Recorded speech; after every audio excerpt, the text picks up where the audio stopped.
Buenas noches, buenas tardes, ¿cómo andan? Buenas noches. Hola, buenas noches, ¿qué tal? Bien, les comento que acabamos de tomar final y fue bastante largo el final para los chicos que lo rindieron. Pero bueno, dentro de todo les fue bastante bien a los chicos. Así que bueno, vamos a continuar con las clases teóricas. En el día de hoy vamos a ver el tema de puentes. Entonces, si me aguardan un momento, por favor, voy a compartirles la pequeña presentación que hicimos al respecto.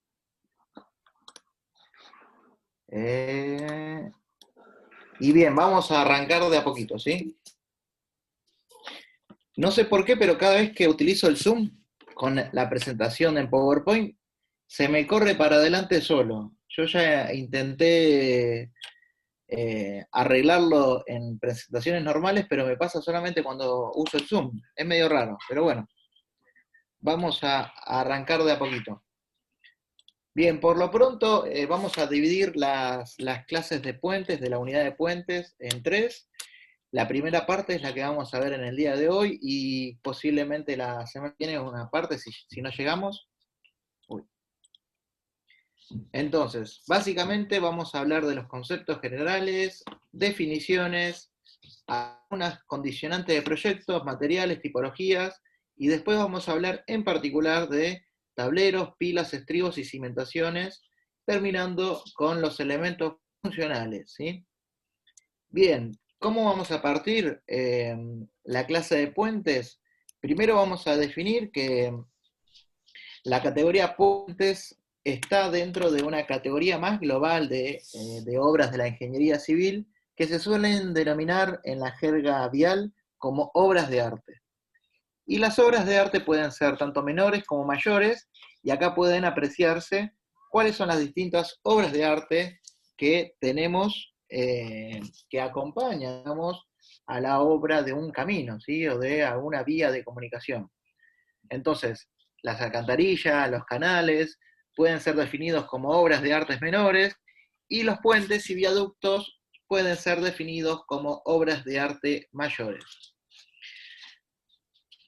Una definición más extensiva de puente, básicamente es una obra, ¿sí? Una obra de la ingeniería civil, que se realiza cuando una vía de comunicación tiene que sortear un obstáculo interpuesto. Este obstáculo puede ser tanto natural como artificial. En el caso de obstáculos naturales, podemos decir que los mismos pueden ser cursos de agua, ya sea ríos, arroyos, canales, lagos, pueden ser cañadas, quebradas, valles, terrenos pantanosos, etc. Y los obstáculos artificiales son, por ejemplo, cruces a distinto nivel de dos vías de comunicación, eh, autopistas elevadas, viaductos urbanos, un intercambiador o un distribuidor también son obstáculos que hay que sortear cuando se atraviesan dos vías de comunicación. Entonces, acá hay una serie de definiciones. Una aclaración que les hago es que eh, me tomé el trabajo de hacer la presentación con bastantes definiciones para que sea un resumen bien completo del apunte que le acabamos de enviar en el día de hoy, pero básicamente en los dos lados dice lo mismo, ¿sí? Entonces, vamos a definir viaducto como un puente de gran longitud y con una gran cantidad de vanos. Después vamos a ver cuáles son los vanos. Tenemos puentes que van a ser de paso inferior o de paso superior. Los pasos superiores son los pasos de alto nivel, o cuando la obra pasa por encima de la vía, de una vía de comunicación. En el caso de pasos inferiores o pasos bajos niveles, nos referimos a una obra de paso que pasa por debajo de la vía de comunicación, ¿sí? Después vamos a hablar de que vamos a definir la superestructura del puente y la infraestructura, ¿sí? Básicamente la superestructura son los distintos elementos estructurales y funcionales que me sirven para poder salvar la luz, ¿sí? La luz que va a atravesar el obstáculo, sea natural o artificial. Básicamente es la que me va a ofrecer un sostén a la superficie útil al tránsito y es el encargado o es la encargada de conducir las cargas actuantes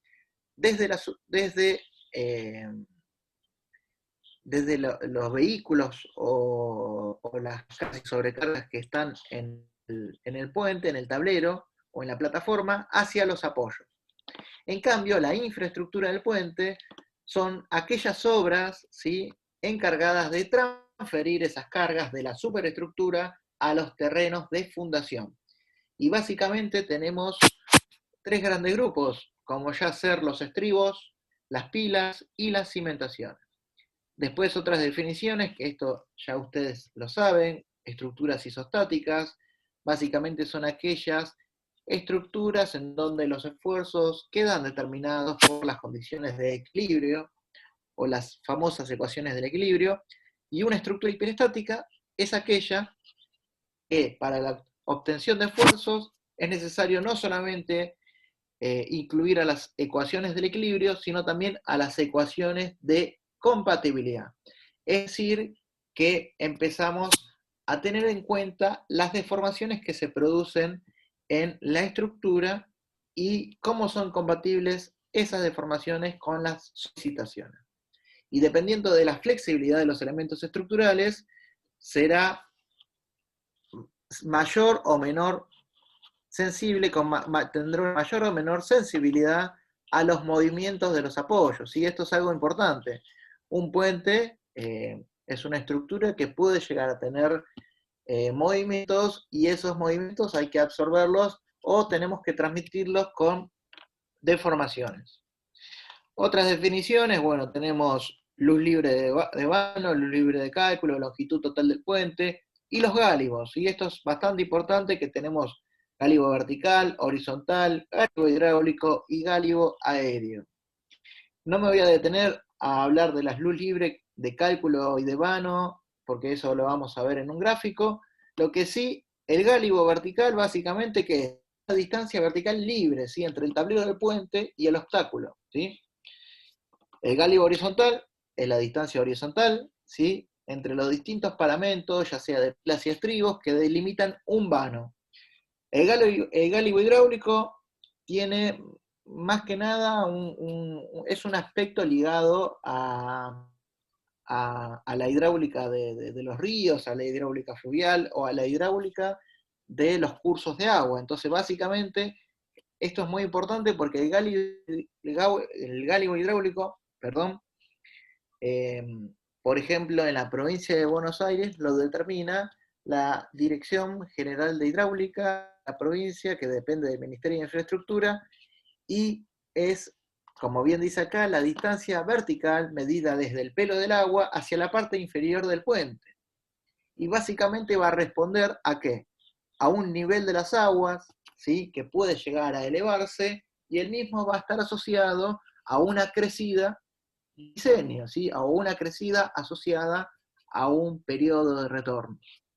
En cambio, el gálibo aéreo, ¿sí?, básicamente es una terminología que se utiliza en vías navegables, ¿sí?, y básicamente es la distancia vertical, medida desde el pelo de las aguas, hacia la parte inferior del tablero, que permite el paso de embarcaciones, ¿sí?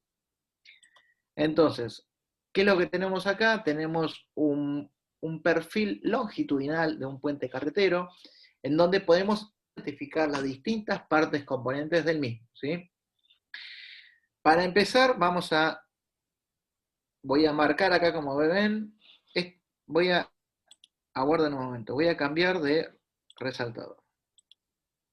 Bien. ¿Qué estoy marcando acá?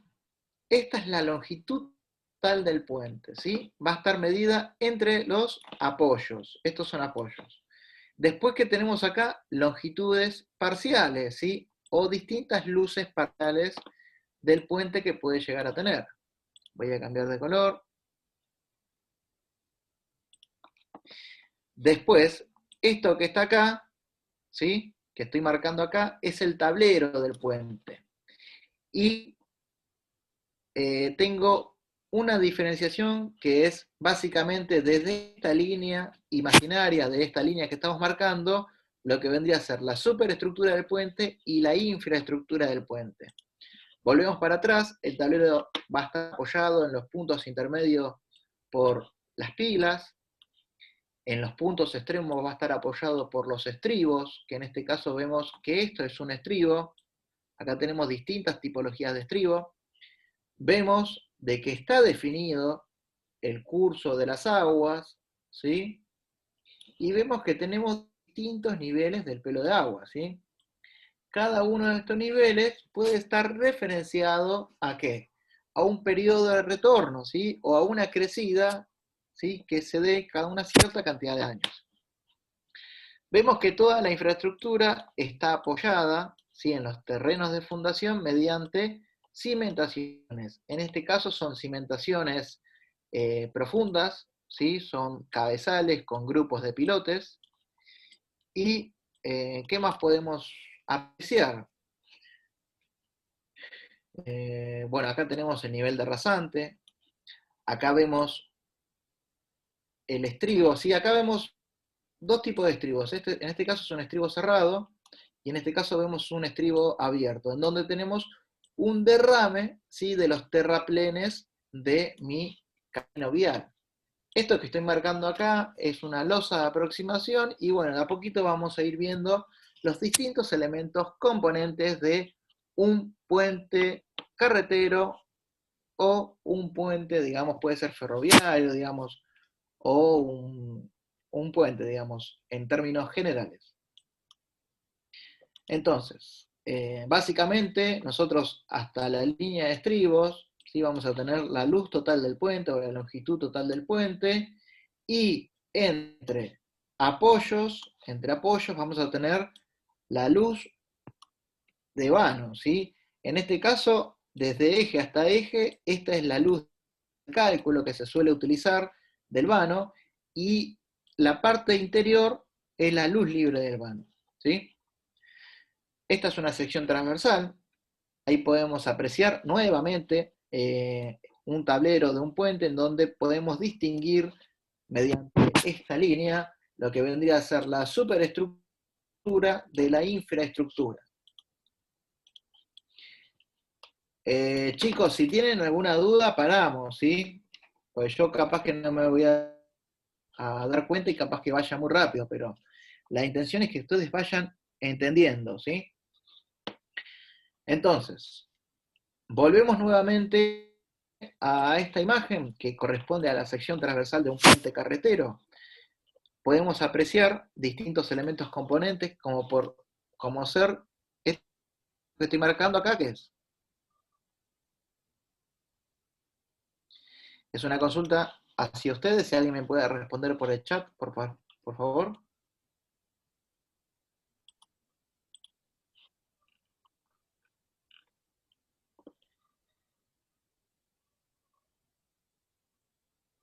Bien, es el ancho de la calzada, muchas gracias. Y este es el ancho total del puente, ¿sí?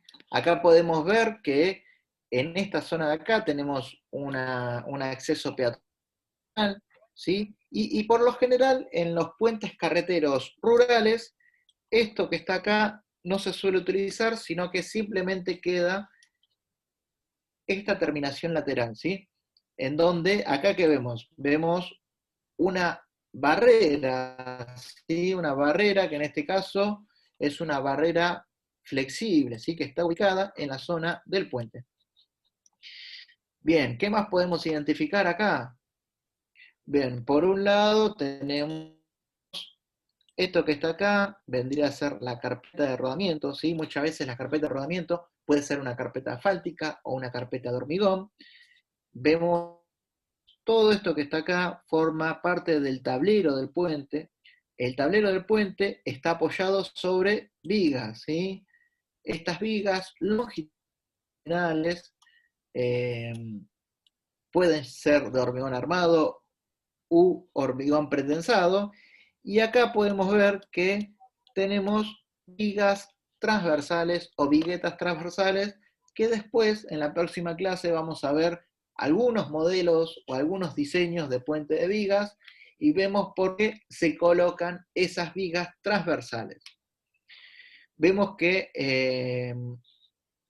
bueno, por acá no podemos identificar nada más, ¿sí? Los cordones, vemos que hay una suerte de drenaje, ¿sí? Acá una suerte de drenaje del puente, y vemos que hay elementos funcionales que se pueden hacer mediante el encofrado, en este caso para formar una suerte de goterón y evitar que el agua de las lluvias, derrame y empiece a manchar toda la superficie de las vigas del puente. Entonces, acá sí está bien detallado las partes componentes de un puente, ¿sí? Y esto, acá les dejé para que ustedes vean cuando hablamos del gálibo aéreo, ¿sí? ¿Asociado a qué? A una embarcación. En este caso vemos dos puentes ubicados sobre el río Paraná. En este caso es el puente Rosario Victoria, y vemos qué tipo de embarcación circula hacia el mismo.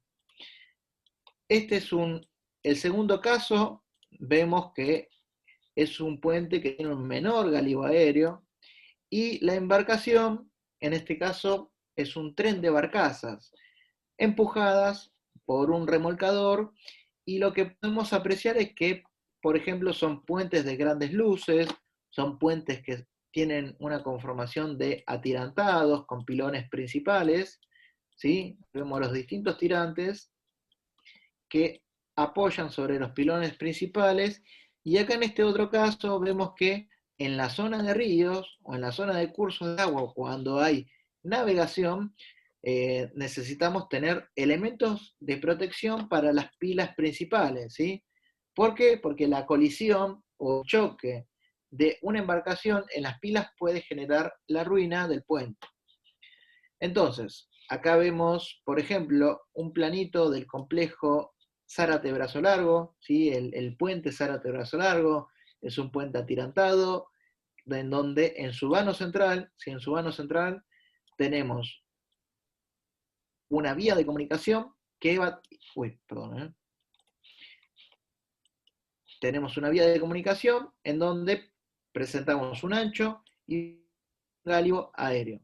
En este otro caso también, ¿sí? En este puente que está ubicado también sobre el río Paraná, en la zona de Corrientes, por ahí más o menos, podemos ver que tenemos un ancho o un gálibo horizontal, un canal de navegación, y vemos un gálibo vertical, ¿sí? Desde el nivel de las aguas. Entonces, ahora vamos a ver las distintas clasificaciones de puentes, ¿sí? Tengan en cuenta que según la bibliografía que ustedes lean, van a encontrar infinidades de clasificaciones. Y acá les vamos a citar algunas de las tantas clasificaciones que existen. Para empezar, podemos decir que podemos dividir o clasificar o agrupar a los puentes según la carga útil a soportar en puentes carreteros, puentes ferroviarios, puentes carreteros y ferroviarios. Este es el caso del puente Zárate Brazo Largo, puentes peatonales, puentes canales, tuberías y puentes especiales. Entonces, en el caso de un puente carretero, sí, adelante, adelante. Sí, en la presentación anterior, que estaban las cotas, Sí. la anterior, sí, el tema de la altura, ¿está tomado según la estructura o está tomada al nivel del agua? No, el gálibo aéreo se toma desde el nivel del pelo de agua. Este es el nivel del pelo de agua. ¿Sí? Y se toma ahí, hasta ahí. ¿Se entiende? Sí, gracias. Algo que me podrían llegar a discutir ustedes es, bueno, pero cuando hablamos anteriormente habíamos dicho de que el nivel del pelo de agua varía de acuerdo a las crecidas que pueda llegar a tener el río, ¿sí? Por lo tanto, podemos tener distintos niveles de pelo de agua. ¿Se ¿Eso entiende? se considera para tomar la altura?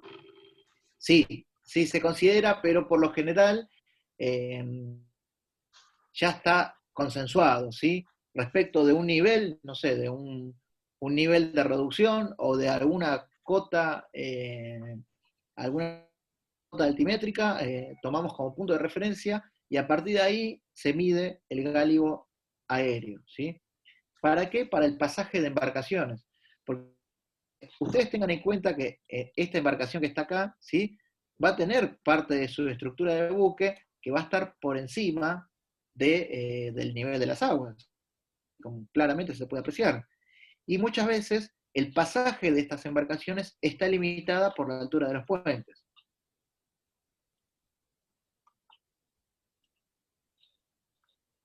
¿Se entendió? Sí, profe, gracias.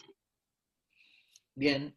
Si tienen alguna consulta, me paran, por favor, ¿sí? Así tratamos de entender todos los conceptos que estamos viendo. Bien, acá vemos distintos ejemplos, ¿sí? Vemos, según la clasificación, según la carga útil que soportan, un puente carretero, ¿sí? Después vamos a ver, este caso es un puente carretero de hormigón, que tiene una forma en arco, ¿sí? Un arco superior que está por encima del tablero. Acá vemos otro caso, en este caso es un puente ferroviario, en donde apreciamos que bien, es un puente de hormigón, podemos decir que es del tipo cajón abierto, en donde la vía, ¿sí? Con su paquete estructural, pasan por el interior del mismo. En el caso de puentes carreteros ferroviarios, podemos citar el ejemplo ¿de qué? Del puente Zárate Brazolaro, ¿sí? Y vean lo interesante de esto, en donde en la zona del tramo central, ¿sí? La vía del ferrocarril y la rampa, ¿sí? Digamos, la rampa ascendente del puente que podemos apreciar acá, se unen, ¿sí? Y acá, a simple vista, podemos determinar lo siguiente, de que las pendientes, ¿sí? Las pendientes para estos caminos va a ser distinto, para estas vías de comunicación va a ser distinto. Obviamente, la formación de un tren no va a poder, digamos, soportar recorrer por pendientes que tengan, digamos, un cierto grado de inclinación. En cambio, los caminos sí, vean cómo es notorio la diferencia entre el recorrido del puente ferroviario, ¿sí? En donde vemos una formación que está pasando, y el recorrido de las curvas verticales que son del camino, digamos, en donde circulan vehículos o camiones. Entonces vean qué interesante que en su tramo central se unen, ¿sí? Después vemos el ejemplo de puentes peatonales. Acá vemos un puente muy icónico que es el puente de la mujer. También podemos ver que es un puente metálico, es un puente que presenta una conformación de atirantado. Acá vemos otros puentes que no son tan típicos, como puede ser un puente canal. En este caso es un puente canal ubicado en Alemania, y vemos que es un canal navegable, ¿sí? Entonces, acá que podemos ver, vemos que un río atraviesa otro río, ¿sí? Y eso puede llegar a dar, ¿sí? Es bastante poco habitual, pero podemos ver que se puede construir tranquilamente un puente canal para poder atravesar, en este caso, un curso de agua natural. En el caso de puentes tubería, esto es bastante típico para los gasoductos o las tuberías que transportan fluidos, en donde directamente la tubería forma parte del puente, ¿sí? Se comporta como un elemento estructural, y acá podemos apreciar que el puente es del tipo colgante, donde tenemos distintos cables o tensores que van a soportar la tubería, y los esfuerzos en el plano longitudinal, ¿sí? Se los banca la misma tubería. Profe, Según el material... Sí, adelante. En estos últimos dos ejemplos, ¿qué nos motivaría a realizarlos así? Y no, por ejemplo, ¿qué podría hacer que no entierres la tubería o que no se crucen los canales? A ver, tener en cuenta lo siguiente, vos, la tubería en este caso eh, está atravesando una depresión topográfica, ¿sí? Está atravesando una topografía montañosa. Entonces, muchas veces, o la tubería, hay que generar un puente para atravesar la tubería de un lugar a otro, o imagínate, en vez de haber una depresión, como es este caso, generamos un puente, hay una sobreelevación. En tal caso, la tubería tendría que estar en túnel, ¿sí? Tendría que estar por el interior de la elevación. Entonces, en el caso de puentes tuberías, va a depender exclusivamente de la topografía por donde atraviesa esa tubería. En los puentes canales, vos, por ejemplo, podés llegar a tener canales de riego, ¿sí? Y esos canales tienen que atravesar estas topografías. Y puede llegar a haber en zonas montañosas alguna que otra depresión. En este caso en particular, este puente canal en donde vemos es un puente para una vía de comunicación, es bastante extraño porque por lo general los cursos de agua naturales se dan en en los puntos de la topografía más bajos. Entonces, esto es producto del hombre, ¿sí? Puede ser un trasvase de río, de un río a otro río, y haya generado este puente canal. No sé si me explico o no entiendo bien la consulta si se refiere a Sí, eso. sí, sería algunos motivos generales, ¿no? Como, porque a simple vista a mí me parecía más sencillo resolverlo de otra forma, digamos, como justificarlo. Pero está bien lo que Y me sí, dice. vos ponete a considerar de que muchas veces tenés que sortear con un puente, normalizar una vía de comunicación. Y siempre el puente va a ser una estructura, ¿sí? Puntual, una estructura que va a estar en un determinado lugar para poder resolver un obstáculo que en este caso es puntual. Pero bueno, después vamos a ver los distintos condicionantes que tenemos al momento de proyectar un puente. Según el material principal constitutivo, tenemos puentes de hormigón, puentes metálicos, puentes mixtos, puentes de madera.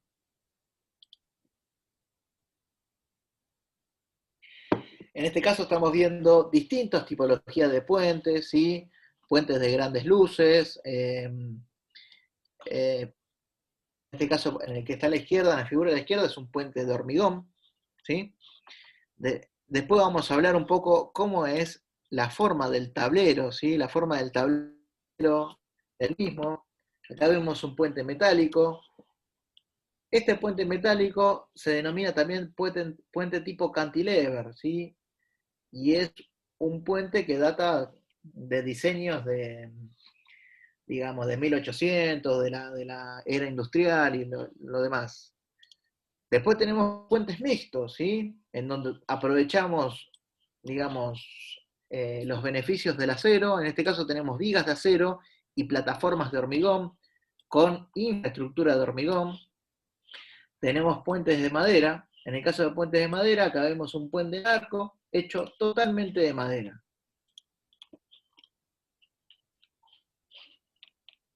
Acá estamos viendo las distintas tipologías que pueden llegar a ver. Según las características del tablero, podemos tener puentes isostáticos o hiperestáticos, puentes rectos, puentes curvos, puentes sesgados o desviados. ¿Y qué me refiero con esto? Un puente sesgado o desviado. Voy a hacer en planta, ¿sí? Imaginen que el puente tenga esta forma, ¿sí? Entonces tenga una cierta desviación, ¿sí? No sea un puente de forma rectangular, ¿sí? O forma cuadrangular, sino que tiene un cierto ángulo de desviación. Esto tiene una problemática porque en este caso en puentes rectangulares, los momentos en el plano van a ser ortogonales. Y la incidencia de los momentos, por ejemplo, en vez de tener momentos X y momentos Y, la incidencia de los momentos M, X, Y va a ser distinta o no va a ser menor. En cambio, acá sí tenemos gran incidencia de momentos torsionales, ¿sí? Que hacen que haya que tener en cuenta distintos recaudos al momento de proyectar esa tipología de puentes. Después tenemos, como bien dijimos, puentes de hormigón, metálicos y mixta, que esto ya lo hablamos anteriormente, puentes que tengan un espesor constante o variable, puentes que sean de vigas, de losas macizas, de losas aligeradas, de losas nervuradas, que tengan una sección tipo cajón. El cajón puede ser abierto o cerrado. Según su tipología estructural, podemos decir que podemos hablar de marcos, o este es la famosa alcantarilla. La alcantarilla es un marco cerrado. Los puentes que son tipo pórticos, los que son tipo bóvedas o en arco, las que son en estructura de tramo recto, o en arco de tablero superior, intermedio o inferior, y puentes atirantados y puentes colgantes.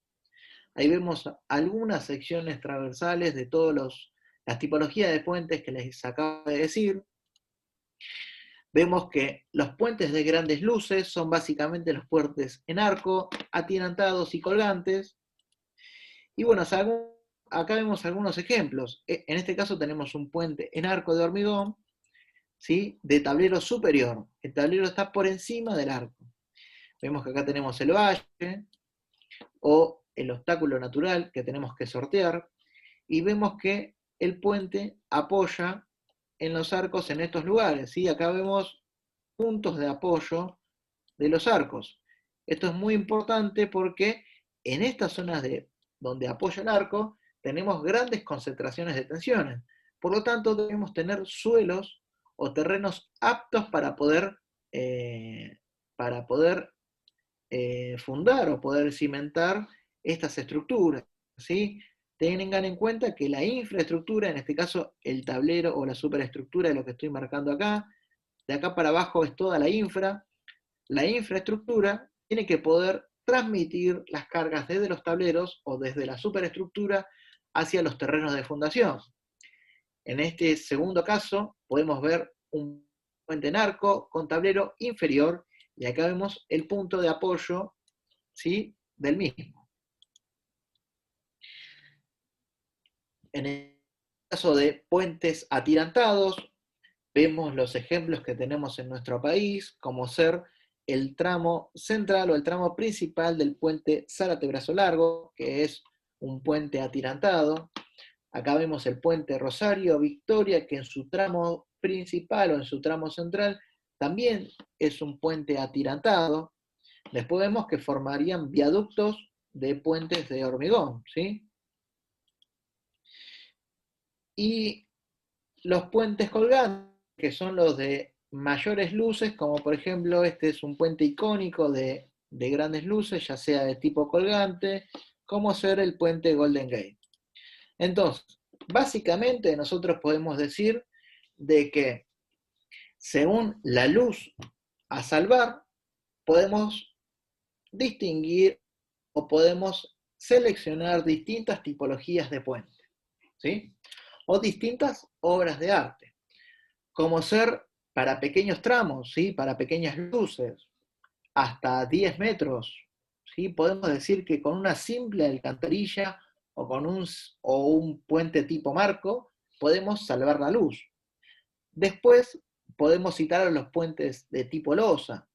Los puentes de tipo losa en la Argentina rondan desde los 5 metros hasta los 15, 20 metros en la Argentina.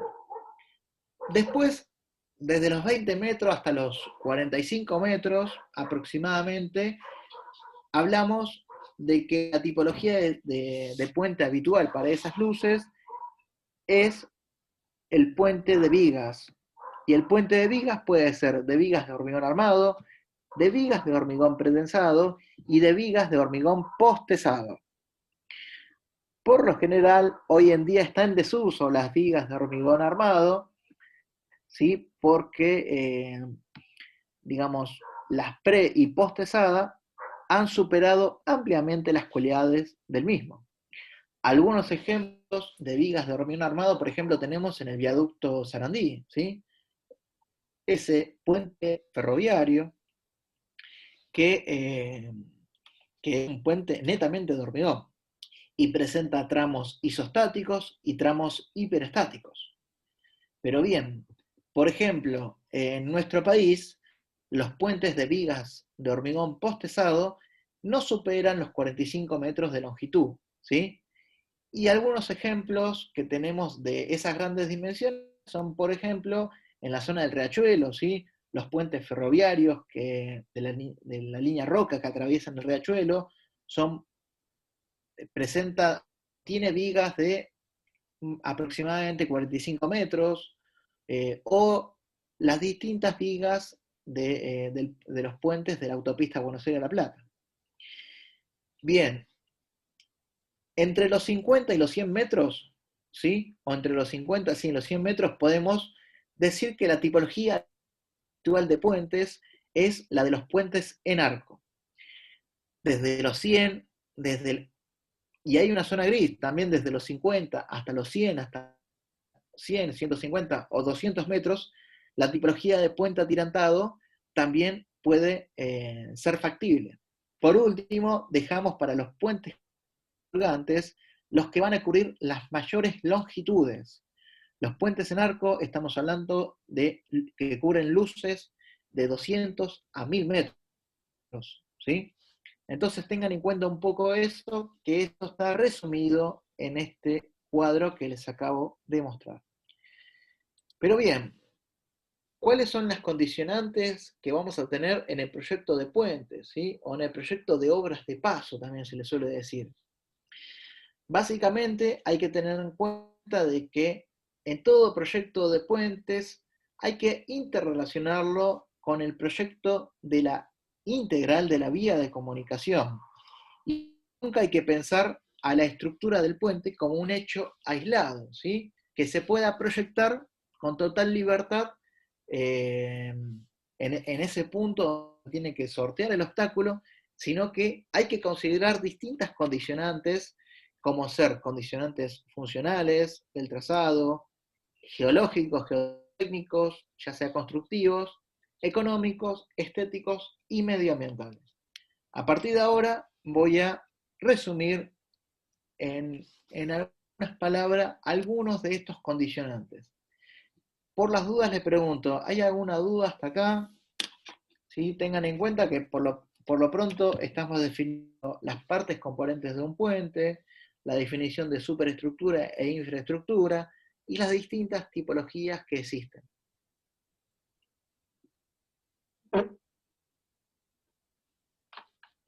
A ver, voy a... Por ahora no hay consultas.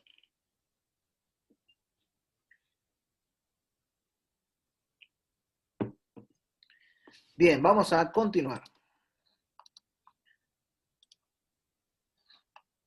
Entonces, en lo que se refiere a las condicionantes funcionales, ¿sí?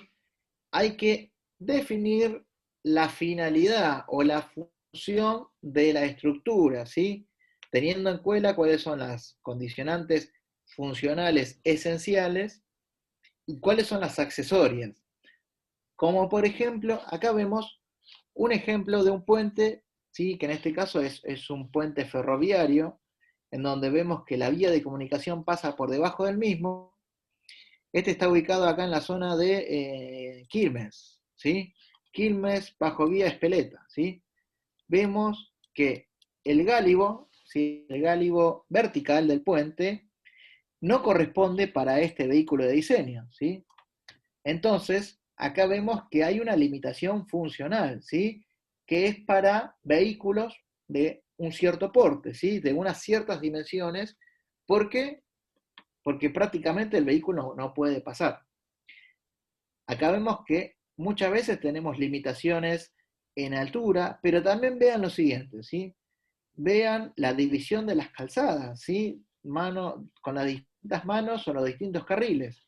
Y podemos apreciar que para el giro de este vehículo de diseño, tampoco nos está dando el radio de curvatura, ¿sí? Por lo pronto, podemos identificar de que esta estructura, este ejemplo, ¿sí? No cumple con las condicionantes funcionales para este vehículo de diseño, ¿sí? Esto es muy importante poder determinar para toda estructura, al igual que para cualquier vía de comunicación, hay que definir el vehículo de diseño. Profe, una ¿Sí? consulta. Sí. Eso es una falla de señalización también, porque en la entrada al bajo nivel tendría que haber un límite, digamos. Sí, por lo general, bajo nivel tendría que haber un pórtico limitador de alturas, ¿sí? Y también tendría que haber una señalización horizontal y vertical, y muchas veces sonora, que me indique las limitaciones del puente, limitaciones en radios, limitaciones en longitud máxima del vehículo y limitaciones en la altura del mismo. Muchas veces cuando el espacio físico, ¿sí? Tengan en cuenta que muchas veces la estructura no se puede implantar. Entonces, hay unas grandes condicionantes físicas o condicionantes de trazado que hace que limitemos el vehículo de diseño. Al igual que si ustedes pasan por la avenida General Paz, los puentes más viejos tienen la limitación de altura, ¿sí? La limitación de altura, que vendría a ser el galio vertical, tiene que corresponderse con el vehículo de diseño. Y en el caso de tener vehículos de diseños mayores, hay que utilizar una ruta o una vía alternativa, ¿sí? ¿Se entiende? Sí, sí, gracias. ¿Verdad? Bien, después tenemos las distintas condicionantes que tienen que ver con el trazado, con el diseño geométrico, ¿sí? De la calzada que soporta y del obstáculo, que puede ser una carretera, un ferrocarril, un curso de agua y demás. Entonces, ¿cuáles van a ser las condicionantes del trazado? Bueno, la geometría de planta y la geometría vertical, al igual que la sección transversal, ¿sí? Anchos de camino, anchos de banquina, pendientes transversales, el galio vertical y horizontal exigidos y las previsiones para futuras ampliaciones. Les puedo citar, por ejemplo,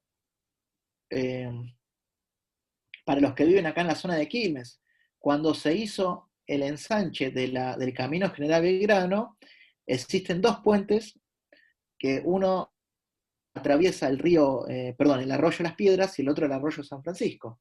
Bueno, hoy en día esos dos puentes quedaron angostos, ¿sí? Y la forma, ¿sí?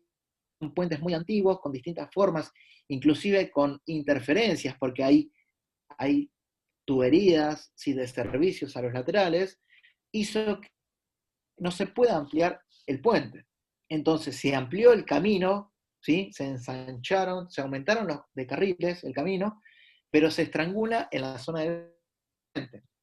Entonces, hoy en día, por ejemplo, hay una licitación para demoler los puentes existentes y construir nuevos puentes con los anchos que me permitan el tránsito de hoy en día y un posible tránsito futuro.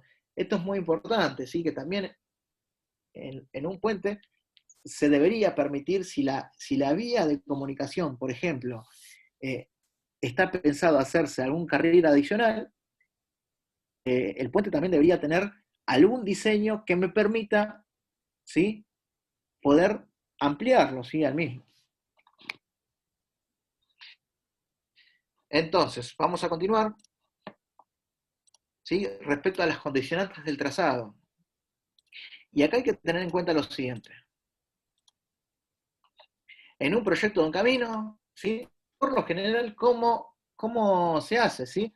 Lo que tenemos en un proyecto de camino, por lo general se define el trazado, ¿sí? El trazado tanto en planta como en alzado, como bien estamos trabajando nosotros. Pero también hay que tener en cuenta que las estructuras se deben encajar en ese trazado, ¿sí? Y muchas veces hay que plantear distintos trazados, ¿sí? conjunto de distintos trazados y de distintas obras de paso o distintos puentes para poder optimizar el conjunto, ¿sí? De tal manera de evitar estructuras complejas y costosas, ¿sí? Complejas y costosas, que tranquilamente se pueden resolver y disminuir con una ligera modificación en la geometría de la traza, ¿sí? Esto es bastante importante tener en cuenta que en el proyecto de un puente también hay que tener en cuenta no solamente el proyecto en particular del mismo, sino en cuenta la integración total con todo el proyecto de la vía de comunicación. Entonces, a veces hay que tener en cuenta de que a veces, bueno, por ejemplo, cuando tenemos rasantes excesivamente ajustadas, a ver, por ejemplo, vamos a dibujar dos estribos y acá vemos un puente, ¿sí? Y acá tenemos la otra vía de comunicación. Entonces, muchas veces hay que tener en cuenta que la vía de comunicación puede tener distintas repavimentaciones, ¿sí? Entonces, uno con las distintas repavimentaciones puede disminuir el gálibo aéreo, ¿sí? O el gálibo vertical. Entonces hay que tener en cuenta esto de que siempre hay que prever en la altura, digamos, del paso, las posibles repavimentaciones que puede llegar a tener el camino. Después, en el caso de cruces con fuertes viajes, ¿sí? Esto es muy, muy importante. Por lo general, cuando nosotros tenemos un curso de agua, ¿sí? Tenemos que cruzar con la vía de comunicación, ¿de qué forma? Lo más perpendicular posible al mismo, ¿sí? Entonces acá generamos el puente. Pero bueno, muchas veces, debido a, no sé, al tipo de camino o al nivel de servicio que presta, a veces en autopistas hay que atravesar la autopista de una forma que muchas veces no es la más conveniente. Entonces, esto a veces genera cruces con fuertes viajes, ¿sí? En vez de tener ángulos a 90 entre una vía y el curso de agua, o la otra vía, tenemos ángulos a 30, a 60, a 45, y eso genera un fuerte, digamos, lo que genera es una solución más compleja en el diseño del puente. Después también hay que tener en cuenta, por ejemplo, que un intercambiador excesivamente complejo puede llegar a generar dificultades o puede llegar a condicionar la estructura del puente. Entonces, hay que tener en cuenta todos estos aspectos desde el punto de vista del trazado. Respecto a los condicionantes técnicas y geológicas, lo que podemos decir es lo siguiente. En el caso de tener terrenos que tengan poca capacidad resistente, ¿sí? Nos puede llegar a limitar la luz del puente, la luz máxima, o la luz máxima del vano. ¿Por qué? Porque tenemos que construir mayores fundaciones o mayores pilas para distribuir en los terrenos de fundación de forma más homogénea las cargas del puente. O también nos puede inducir, por ejemplo, desde el punto de vista geotécnico, a la elección de tipologías de puentes de menor peso propio, como ser las soluciones de puentes metálicos o puentes mixtos, que son de acero y metal. Entonces, o también puede repercutir en la utilización de hormigones ligeros o de alta resistencia, en vez de soluciones más tradicionales. Aumentar el número de vanos, e inclusive en el aspecto constructivo hay que tener en cuenta, porque si tenemos terrenos de poca capacidad importante o de muy baja capacidad, a veces es desaconsejable el uso de encofrados pesados. ¿Por qué? Porque pueden tener movimientos durante la construcción del puente. Acá vemos un ejemplo de un puente en arco, podemos apreciar de que es un puente de tipo metálico, y vemos que atraviesa un curso de agua, ¿sí? Atraviesa un curso de agua, que acá podemos apreciar mejor las distintas cotas, vengan desde el fondo del cauce hasta el fondo de tablero, tenemos 44 metros. Y la luz libre del puente, ¿sí? La luz libre del puente es de 168 metros. Es bastante interesante, Por lo tanto, tengan en cuenta lo siguiente, todas las cargas que voy a tener tanto en el tablero, en la superestructura, como en los arcos que van a ser los elementos que me van a transmitir las cargas del tablero a las terrenos de cimentaciones, vean que en estos puntos vamos a necesitar terrenos de gran capacidad portante. Esto muchas veces no es posible y nos puede llegar a limitar esta tipología de puente. Después hay que tener en cuenta que muchas veces hay que estimar también la parte de asientos en el terreno o asentamientos que puede llegar a tener. Tengan en cuenta que en el caso de tener estructuras isostáticas, el hecho de tener algún que otro posible asentamiento no genera problemas, pero en el caso de estructuras hiperestáticas, los asentamientos diferenciales van a estar cargas y solicitaciones, mejor dicho, y esas solicitaciones pueden llegar a alterar el equilibrio de las tensiones externas de los materiales del puente. También hay que tener en cuenta de que si tenemos riesgo de asentamientos, quizás en estructuras isostáticas no va a generar solicitaciones, pero sí puede generar problemáticas desde el punto de vista funcional. ¿Por qué? Porque el vehículo que atraviesa el puente y el mismo presenta alguna cierta inclinación, algún cierto hundimiento, lo va a resentir. Entonces va a generar problemáticas desde el punto de vista funcional. En lo que se refiere a la geología, hay que tener en cuenta de que si el trazado, ¿sí?, del camino o el trazado de la vía de comunicación pasa por un lugar donde hay fallas geológicas, esto puede inducir a que se cambie la ubicación de los apoyos y por lo tanto las luces de la estructura del puente. Ahora vamos a ver de los condicionantes constructivos.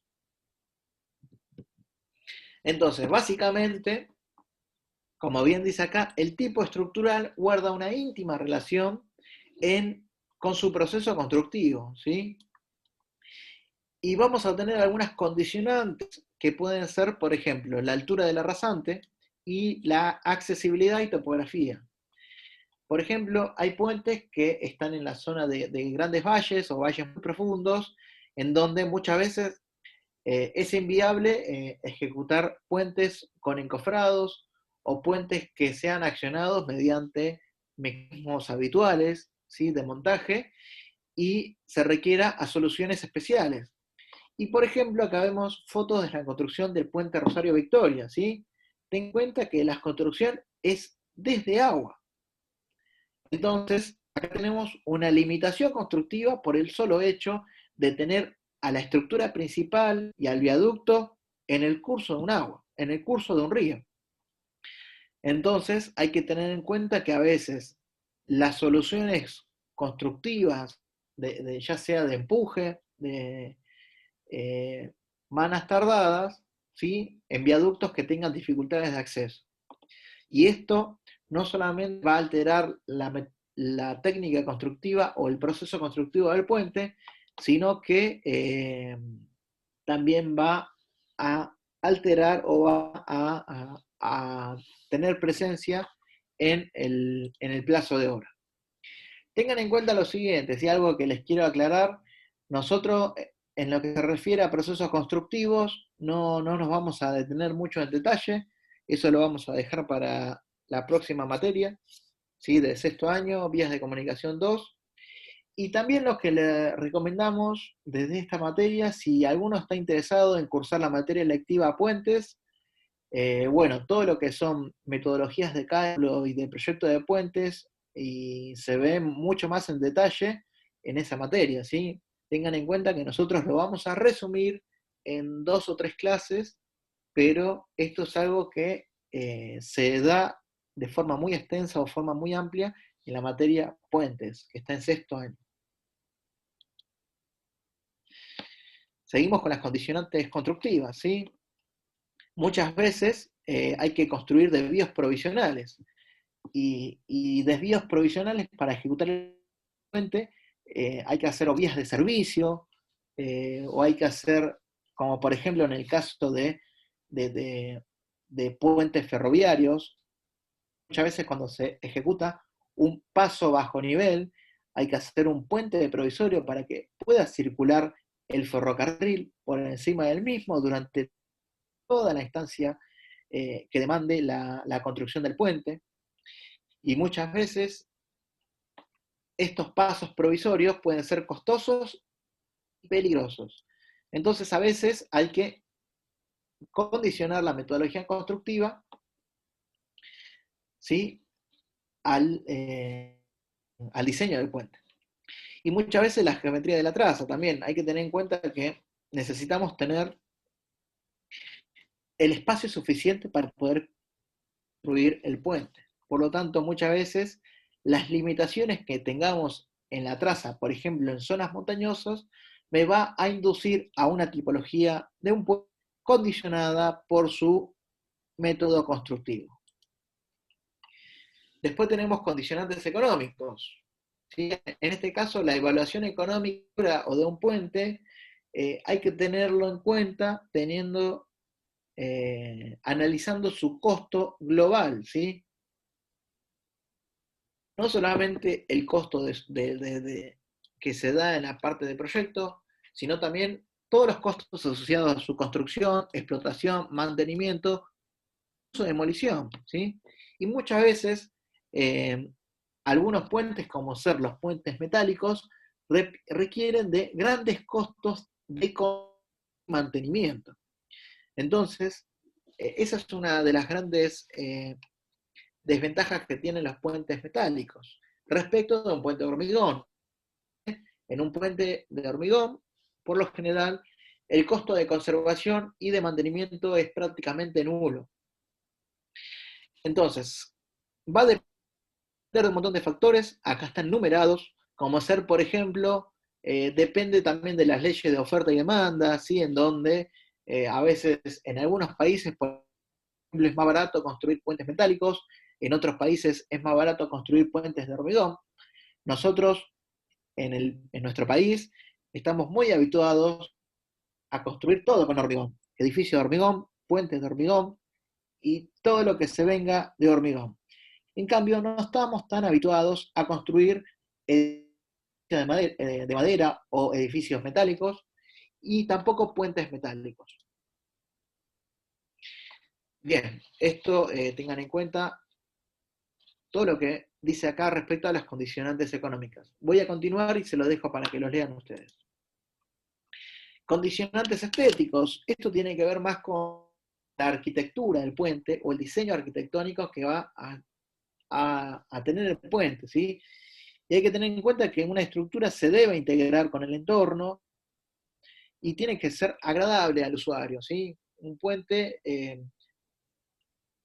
esto es algo que yo recuerdo de las clases de puente, o la cursé, de que el profesor siempre nos decía esto, de que uno no tiene que limitarse a hacer siempre el puente de vigas para todas las soluciones, ¿sí? Sino que también uno tiene que tener, digamos, ver el entorno, ver las condiciones estéticas y seleccionar alguna que otra tipología de puente de tal manera de que, no sé, sea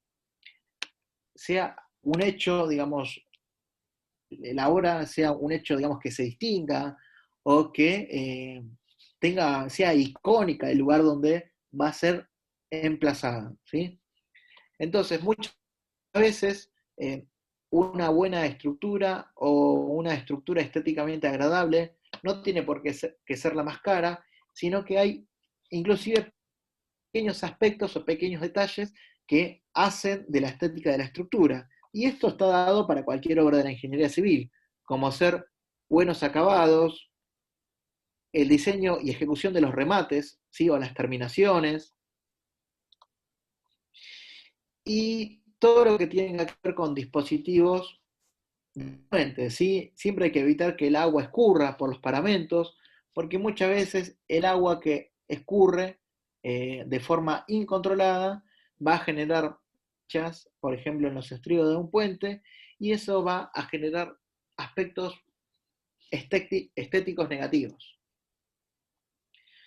Entonces, hay que considerar si, por ejemplo, el puente es una estructura urbana o rural, y así demás condicionantes que son estéticos. Por último, tenemos los condicionantes medioambientales, ¿sí? Y esto tiene que ver, por ejemplo, con el ambiente que puede llegar a ser agresivo o no. No es lo mismo construir un puente en una zona marítima, ¿sí? Por ejemplo en Mar del Plata, ¿sí? Cercana al puerto, en donde tenemos gran contenido de cloruros y de sales en la atmósfera y en el agua, ¿sí? Que, por ejemplo, construir, no sé, un puente en una zona de la llanura pampeana, ¿sí?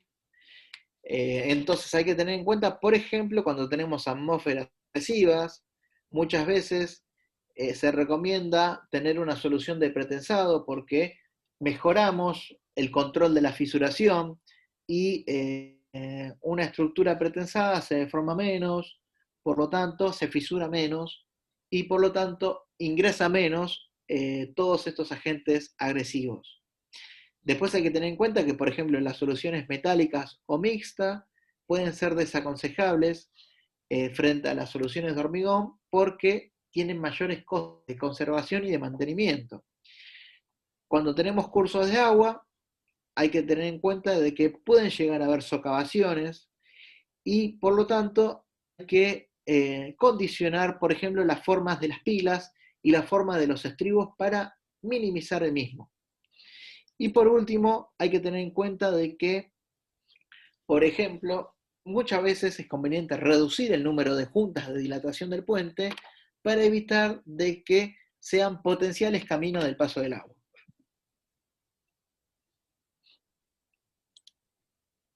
Entonces, para un proyecto de un puente hay que tener en cuenta todas estas condiciones o todas las condicionantes que acabamos de resumir de forma muy somera, que son funcionales del trazado, que tienen que ver con la parte geológica y geotécnica, constructiva, económica, estética y medioambiental. ¿Y esto qué me va a definir? Básicamente el tipo estructural del puente, el material que voy a adoptar, el procedimiento constructivo y algunas de las características de los distintos elementos funcionales. Bien. ¿Cómo hasta ahora? ¿Alguna consulta?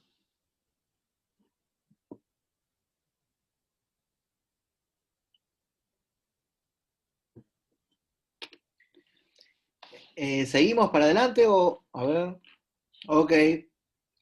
Bueno, vamos a continuar un poquito más. A partir de ahora vamos a hablar de los tableros, ¿sí? Y básicamente los tableros de un puente, ¿sí? Que comprende la superestructura, puede ser de hormigón estructural o un tablero mixto, por ejemplo, de hormigón y acero. Dentro de los tableros de hormigón tenemos los tableros que son de vigas, los tableros que son de losas, tableros nervurados y los que son de sección de cajón. Entonces ahora vamos a hablar un poquito de cada uno. En lo que se refiere a los tableros constituidos por vigas prefabricadas, ¿sí? Hoy en día, si nosotros hacemos un censo o una estadística de todos los puentes construidos en la República Argentina, podemos decir que el 90-95% de la mayoría de ellos son puentes de vigas prefabricadas, ¿sí? Por lo general en nuestro país tenemos una gran cantidad de puentes que son de esta tipología, ¿sí? Y básicamente lo que tenemos son vigas, ¿sí? Vigas prefabricadas, que muchas veces, según sus dimensiones, se prefabrican al pie de la obra, ¿sí? Se las montan sobre las pilas y los estribos y se las unifica a las vigas mediante el hormigonado del tablero o de la losa. Aunque también, no sé si tengo una fotito, no tengo. Después le voy a poner otra fotito. Muchas veces la losa se hormigona sobre las prelosas, ¿sí? Que son unos encofrados de hormigón que tienen una estructural y que se utiliza inclusive como armadura de cálculo. Y sirve como encofrado en la instancia constructiva y también sirve como estructural. Entonces, para facilitar la conservación de la estructura, hay que disponer, vuelvo a repetir, con la menor cantidad de juntas en la calzada, ¿sí? Y bueno, es muy importante en algunas cuestiones dar las contraflechas correspondientes, ¿sí? Para evitar de que, no sé, por ejemplo, algunas dilataciones, producto de la afluencia lenta que puede llegar a sufrir el hormigón, la estructura presente deformaciones que sean permanentes y que sean problemáticas durante la operación del mismo. Entonces, por lo general, ¿sí? Por lo general acá dice entre 5 y 50 metros es el rango de utilización de puentes de vigas prefabricadas, pero yo podría acotar esto y decir de que las vigas que son pretensadas pueden ser del orden de los 10 a 20 metros y van a estar limitadas por el transporte, ¿sí? Tengan en cuenta que las vigas pretensadas se pretensan en grandes bancos de pretensado, en naves industriales dedicadas a la construcción de esta tipología de vigas. Y, digamos, vigas pretensadas pueden ser del orden de los 10, 20 metros. En cambio, vigas postesadas, que son las que se construyen al pie de la obra, son del orden de los 20 a 35 metros, ¿sí? Por lo general. Y acá que vemos distintos tableros o distintas secciones transversales de puente, en donde podemos ver en este caso el tablero o la losa del tablero, la losa y las distintas vigas, ¿sí? Acá vemos exactamente lo mismo. Otra tipología de tablero es el tablero losa o el puente losa también es llamado. Y la misma puede ser maciza o aligerada. ¿Sí? Al igual que también podemos decir de que por lo general el tablero losa, el puente losa, debido a que por la forma que tiene, es el que presenta, digamos, una gran adaptabilidad a la geometría de la traza. Y por lo general cuando tenemos un puente que tiene muchos sesgos, que está muy desviado, ¿sí? Que tiene un ángulo de inclinación de una vía respecto a la otra, se adoptan por puentes de esta tipología, ¿sí? Es la que mayor se adapta a estas geometrías. Pueden ser de distintos anchos, ¿sí? O distintos espesores, anchos y espesores, y podemos ver que pueden ser tanto isostáticas o estáticas, y pueden ser de hormigón armado pre o postesado, ¿sí? Acá vemos distintas secciones y vemos que estos son alturas para puentes de grandes luces, ¿sí?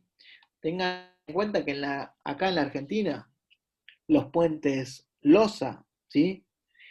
Serán de 5 a 15 metros, 20 metros como máximo, y tendrán espesores de 30, 40, 50 centímetros. Ya 50 centímetros es muy grande, ¿sí? Por lo general se tratan de construir losas postesadas. Después vemos que, por ejemplo, los puentes o los tableros losas pueden ser de tablero constante, de tablero variable, ¿sí? O acartelado, ¿sí? En este caso vemos, ¿sí? Que los tres ejemplos en la losa es hiperestática, ¿sí?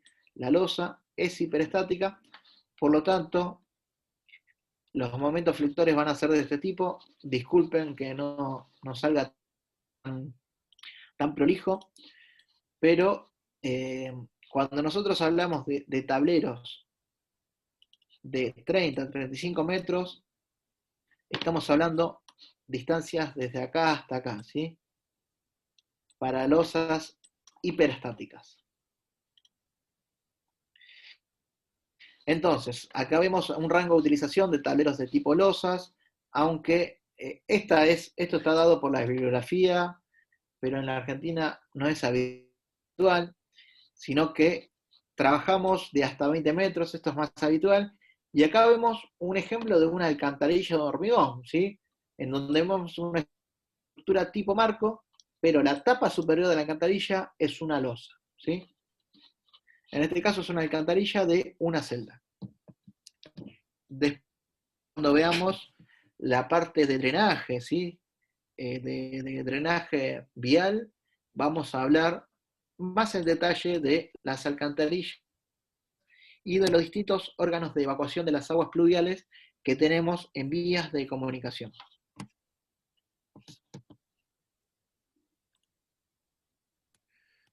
A ver, voy a parar un cachito. ¿Les parece que paremos 10 minutos? ¿Sí? ¿O son, sí, y 20? Si paremos 15 minutos, así podemos preparar el mate y continuar. Perfecto. Ok, nos vemos 8:35. Nosotros vamos a dejar la sesión porque esta es la sesión que no se corta. Vamos a apagar el audio y apagar el video. Así que bueno, nos vemos y 35.